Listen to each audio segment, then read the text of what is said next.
ಇವತ್ತು ಪಕ್ಷಾತೀತವಾಗಿ ಬಸವರಾಜ ಹೊರಟ್ಟಿ ಅವರನ್ನ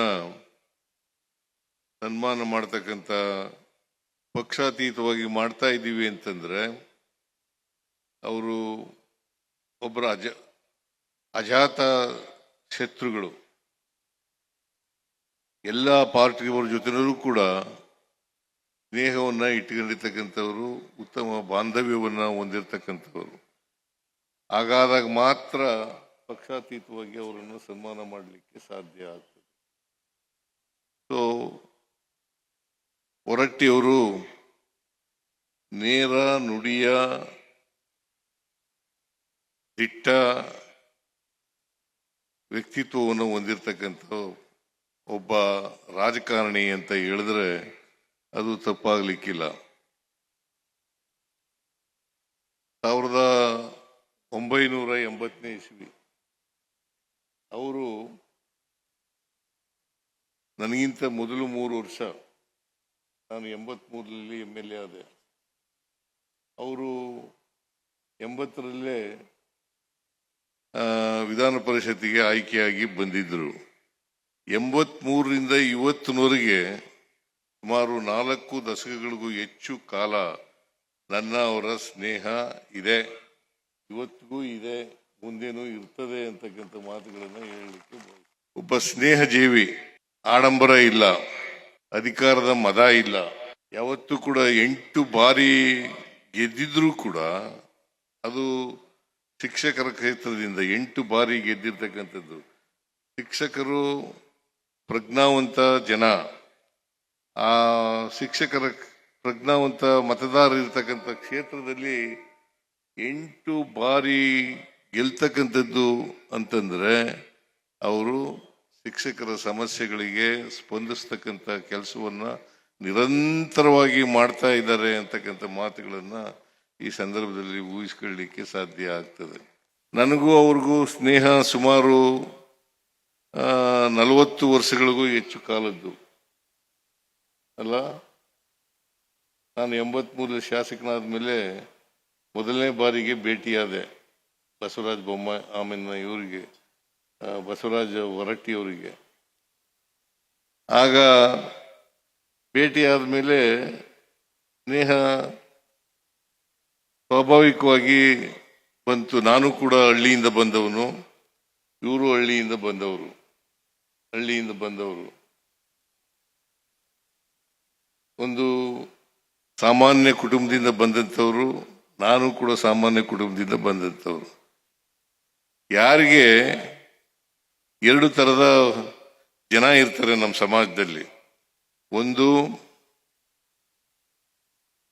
ಅಧಿಕಾರ ಹುದ್ದೆ, ಅದರಿಂದ ಅವರ ವ್ಯಕ್ತಿತ್ವವನ್ನು ಬೆಳೆಸ್ಕೊಳ್ತಕ್ಕಂಥ ಪ್ರಯತ್ನವನ್ನು ಮಾಡ್ತಾರೆ. ಇನ್ನೊಂದು ವರ್ಗದ ಜನ ಇರ್ತಾರೆ, ಅವರು ಯಾವ ಸ್ಥಾನವನ್ನು ಅಲಂಕರಿಸುತ್ತಾರೆ ಅದರ ಹಿರಿಮೆಯನ್ನು ಹೆಚ್ಚು ಮಾಡ್ತಕ್ಕಂಥ, ಅವರಿಂದ ಹಿರಿಮೆಯನ್ನು ಹೆಚ್ಚಾಗ್ತದೆ. ಇವರು 2ನೇ ಕ್ಯಾಟಗರಿಗೆ ಸೇರಿದವರು. ಈಗ ಯಾವತ್ತೂ ಕೂಡ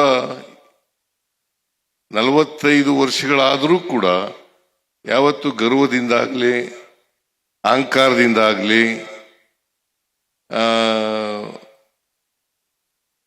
ನಾನು ಸೀನಿಯರು ಅಂತಕ್ಕಂಥ ಭಾವನೆಯಿಂದಾಗ್ಲಿ ಯಾವತ್ತೂ ಕೂಡ ನಡ್ಕೊಂಡಿರ್ತಕ್ಕಂಥ ಉದಾಹರಣೆಯನ್ನ ನಾನು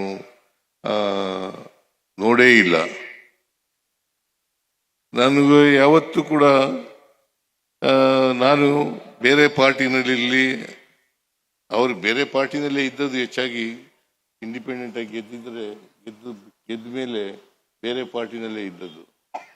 ನನಗೂ ಅವರು ಬೇರೆ ಪಾರ್ಟಿನಲ್ಲಿ, ನಾನು ಬೇರೆ ಪಾರ್ಟಿನಲ್ಲಿ, ಅವರು ಬೇರೆ ಪಾರ್ಟಿನಲ್ಲಿ, ಒಂದೇ ಸಾರಿ ಮಾತ್ರ ಒಟ್ಟಿಗೆ ಇದ್ದದ್ದು. ಒಟ್ಟಿಗೆ ಇದ್ದಾಗ ಬಹಳ ಪ್ರಯತ್ನ ಮಾಡಿದ್ರು. JDS ಅನ್ನ ಒಂದು ಮಾಡಲಿಕ್ಕೆ ಬಹಳ ಪ್ರಯತ್ನ ನಡೆಸಿದ್ರು. ಬಸವರಾಜ್ ಬಂದಿದ್ರು ಅನ್ನೋ ಕಾಣಿಸುತ್ತೆ.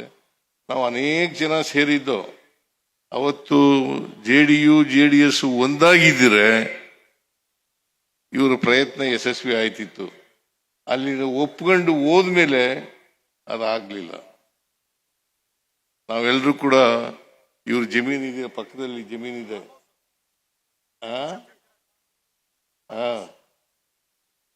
ತೋಟದಲ್ಲಿ ನೀವಿರ್ನಿಲ್ಲ ಬಿಡಿ ಜಗದೀಶ್ ಶೆಟ್ಟಿ.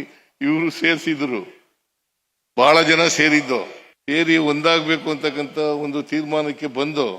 ಬಟ್ ಆದ್ರೆ ರಾಮಕೃಷ್ಣ ಹೆಗ್ಡೆಯವರು, ಬೊಮ್ಮಾಯಿಯವರು, ಜೆ ಎಚ್ ಪಟೇಲ್ರು ಮತ್ತು ದೇವೇಗೌಡರು ಅವರು ಒಂದಾಗ್ತಕ್ಕಂಥ ಅದಕ್ಕೆ ಒಮ್ಮತ ಬರಲಿಲ್ಲ.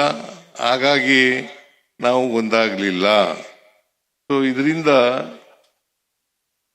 ಬಹಳ ಪ್ರಯತ್ನ ನಡೆಸಿದ್ರು. ನಾವು ಇವ್ರ ಮಾತಿಗೆ ಜೋತ್ ಬಿದ್ದು ನಾವೆಲ್ಲರೂ ಕೂಡ ಬಂದಿದ್ದು. MP ಪ್ರಕಾಶ್, ಸಿಂಧ್ಯಾ, ನಾಣಯ್ಯ, ಬೈರೇಗೌಡ ಅವರೆಲ್ಲರೂ ಬಂದಿದ್ರು. ಬೊಮ್ಮಾಯಿ ಅವರು ಅಲ್ಲ, ಬಸವರಾಜ ಬೊಮ್ಮಾಯಿ ಅವರು ಬಂದಿರಲಿಲ್ಲ, ಸೀನಿಯರ್ ಬೊಮ್ಮಾಯಿ ಬಂದಿರಲಿಲ್ಲ. ಒಂದಾಗಬೇಕು ಅಂತೇಳಿ ತೀರ್ಮಾನ ಮಾಡೋದು. ಆದರೆ ಮೇಲ್ಗಡೆಯಿಂದ ಅದು ಒಮ್ಮತ ಬರದೇ ಇದ್ದರಿಂದ ಅದು ಆಗ್ಲಿಲ್ಲ ಅಂತಕ್ಕಂಥ ಮಾತುಗಳನ್ನ ಹೇಳಲಿಕ್ಕೆ ಬಯಸ್ತೇನೆ. ಯಾಕಂತಂದ್ರೆ ಒಂದು ರಾಜಕೀಯ ಪಕ್ಷ ಬಲವಾಗಿರ್ಬೇಕು, ಅದು ಅವರ ಉದ್ದೇಶ ಆಗಿತ್ತು. ಆ ಕಾರಣದಿಂದ ಅವರ ಪ್ರಯತ್ನ ಸಫಲ ಆಗಲಿಲ್ಲ ಅಂತಕ್ಕಂಥ ಮಾತುಗಳನ್ನ ಈ ಸಂದರ್ಭದಲ್ಲಿ ಹೇಳಲಿಕ್ಕೆ ಬಯಸ್ತಾ ಇದ್ದೇನೆ. ಮತ್ತೆ ಇವತ್ತು ಅವರ ಹಳ್ಳಿನಲ್ಲಿ ಒಂದು ಶಾಲೆ ಇದೆ. ಆ ಶಾಲೆಯನ್ನ ಮಾದರಿ ಶಾಲೆಯನ್ನಾಗಿ ಮಾಡಿದ್ದಾರೆ. ಒಂದ್ಸಾರಿ ನಾನು ಕರ್ಕೊಂಡು ಹೋಗಿದ್ರು ಬಸವರಾಜ ಹೊರಟ್ಟಿ,